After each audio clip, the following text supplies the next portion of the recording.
அன்பரசுன்னு சொல்லி ஒரு பையன் இருக்கிறான். அவன் வந்து 10வது படிச்சுட்டு இருக்கிறான். 10வது படிச்சுட்டு இருக்கும்போது நல்லா படிக்கிற பையன் தான். 10வது படிச்சுட்டு இருக்கும்போது அவனுக்கு வந்து பொதுத் தேர்வு வந்துடுது.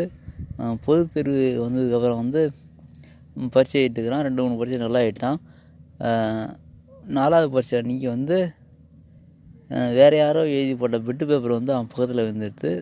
அதை வந்து பார்த்துட்டு எக்ஸாமர் வந்து இவனை பிடிச்சி இவன் தான் பிட்டு அடித்தான் அவன்னு சொல்லி இவனுக்கு வந்து பேன் பண்ணிட்டாங்க. 2 வருஷம் வந்து நீ வந்து பரீட்சை எழுத முடியாது அப்படின்னு சொல்லி. அதனால் வந்து இவன் விரக்தியானவன் இவன் என்ன பண்ணுறான், வீட்டிலேயே வந்து ஒரு 10 நாள் படுத்து கிடக்குறான்.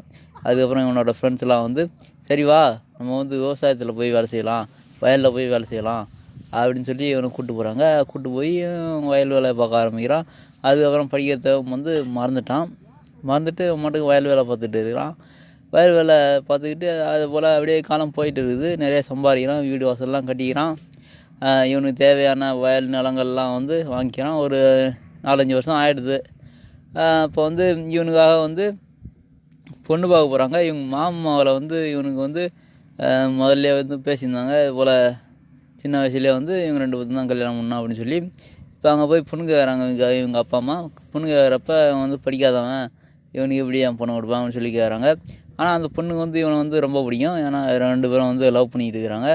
அப்போ வந்து என்ன ஆகுதுன்னு பார்த்தோன்னா, இவன் வந்து அந்த பொண்ணுகிட்ட வந்து கேட்குறான், இது போல் என்னை கல்யாணம் பண்ணிக்க மாட்டியா, நான் படிக்கலான்னு சொல்லி இவங்க அப்பா அம்மா வந்து என்னை வந்து சண்டை போடுறாங்க, பொண்ணு தர மாட்டேங்கிறாங்க அப்படின்னு சொல்லி கேட்டுட்டு இருக்கிறான். அந்த பொண்ணு வந்து எனக்கு நீங்கள் தான் வேணும், நான் உங்களை கல்யாணம் பண்ணிக்கிறேன், நம்ம 2 பேரும் ஓடி போய் கல்யாணம் பண்ணிக்கலாம் அப்படின்னு சொல்லி வந்து 2 பேரும் பேசி முடிவு பண்ணி ஒரு நாளும் வந்து வீட்டை விட்டு போய் கல்யாணம் பண்ணிக்கிறாங்க. கல்யாணம் பண்ணிக்கிட்டு மெட்ராஸ்லேயே ஏதோ ஒரு வேலை செஞ்சுக்கிட்டு இருக்கிறாங்க. இது கட்டுமான வேலை எல்லாம் வந்து ஏதோ செஞ்சுக்கிட்டு இதே வாழ்ந்துட்டு இருக்கிறாங்க. அப்படி வாழ்ந்துட்டு இருக்கும்போது ஒரு 2 வருஷம் கழிச்சு இவங்க 2 பேர்த்துக்கும் குழந்த பிறகுது. 2 பேர்த்துக்கும் குழந்த பிறந்ததுக்கப்புறம் வந்து இவங்க வந்து திருப்பி ஊருக்கு வராங்க. அப்பயும் வந்து அந்த பொண்ணோட அப்பா அம்மா வந்து இவங்கள வந்து ஏற்றுக்கலை. நீங்கள் எங்கே இருந்தீங்களா அங்கேயே இருங்க, இங்கே என்னத்துக்கு வந்தீங்க அப்படின்னு சொல்லி.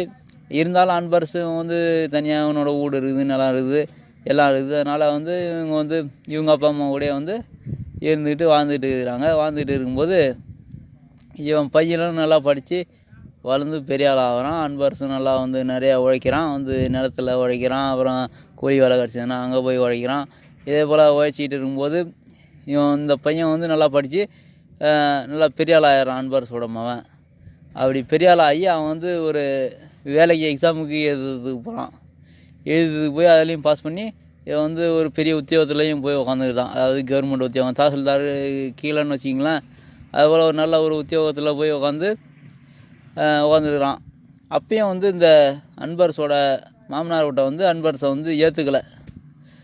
அது என்னான்னு தெரில, என்ன காரணம்னு தெரில, யாராவது தூண்டி விட்டு போல் சொல்கிறாங்களா என்னான்னு தெரில. அன்பரசு ஒரே குழப்பமாகவே இருக்குது.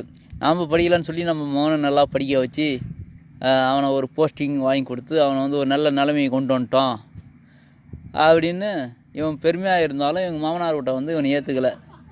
இருந்தாலும் நம்ம மருமகன் படிக்காதவனாக இருக்கிறானே அப்படின்ற ஒரு இதில் வந்து அவங்க வந்து அப்படியே நடந்துகிட்டு இருக்கிறாங்க. இது அப்படியே வந்து தொடர்ந்துக்கிட்டு இருக்குது. அந்த பொண்ணும் வந்து அன்பரசோட மனைவியும் வந்து அவங்க அம்மா வீட்டுக்கு போகிறதில்ல, வரதில்ல, ஒன்றும் கொடுக்கல வாங்கிறது இல்லை. என்ன தான் அன்பரசு வந்து நல்லா உழைச்சி முன்னேறி இருந்தாலும் தன் மகனை வந்து ஒரு கவர்மெண்ட் போஸ்ட்டில் உட்காந்து வச்சுருந்தாலும் அவங்களோட மாமனார் மாமியார்கிட்ட இவனால் பேச முடியலையே அப்படின்ற ஏக்கம் இருக்கத்தான் செய்யுது. அதை வந்து எப்படி போக்குறது அப்படின்னு சொல்லி இவன் வந்து